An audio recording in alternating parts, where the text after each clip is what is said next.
In the vast South Australian rangelands, you need to be pretty resourceful to be a successful farmer. My name's Susan Carn. I live on a property near Quorn with my husband and son, and we run approximately 7,000 merino sheep, and we crop some wheat and barley when seasons allow. Susan and husband Ben have to deal with extremely unreliable rainfall, and to give themselves the best chance of success, Susan has developed some practical decision-making tools based on research into their regional climate patterns. Our winter-spring rainfall is mainly impacted by northwest cloud bands, which have a lot to do with the Indian Ocean. And also we get some low-pressure systems coming up from the south. But quite often we've found that we're too far north to be south and too far south to be north, and we were missing out on a lot of these systems. So I wanted to learn more about what prompted this. With so much information available online, and a lot of it quite complicated, the challenge then became how to make sense of it, to work out what was useful and when in the year they should be looking at different information sources. It's taken me some time to understand these climate drivers, but now I think I've found a list of the most relevant sites for me to use. I found that there's excellent links on the Bureau of Meteorology, Water and the Land site, and also on the Climate Kelpie website. The next step was building what she'd learnt into their decision-making process.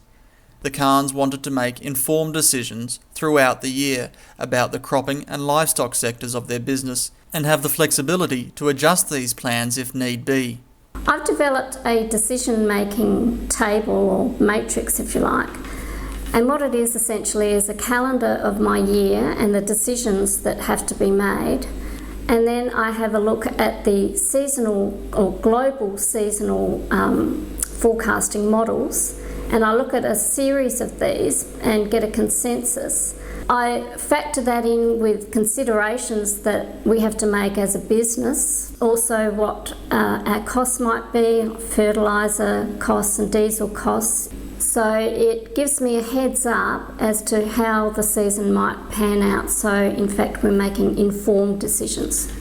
This year, back in March, the consensus of forecasts was that it was going to be average at best for South Australia, and that's exactly how it has panned out. We didn't sow as much this year, and we're quite lucky that we didn't, because we saved a lot of import costs, because our yields will only be half what they were last year, and some of it won't be ripped at all. The success of using this approach isn't just limited to their cropping enterprise, but has delivered significant benefits for the sheep side of the business as well. They were forecasting a wet summer, then a drier type of winter, so we decided to push our lambing forward and lambed a month or so earlier, and our lambs were on the ground and quite big by the time it got dry during the winter. They were bigger to sell, and they sold accordingly, like being better sheep. The forecast was that, we were going to have a drier winter and our decile wasn't going to be that good. Well, that's exactly what seemed to happen. Using the decision-making matrix to plan their year and having a list of websites which they can easily access has taken a lot of the guesswork out of decision-making. And for the Carns, this has meant not just a more profitable business, but more importantly, peace of mind as well.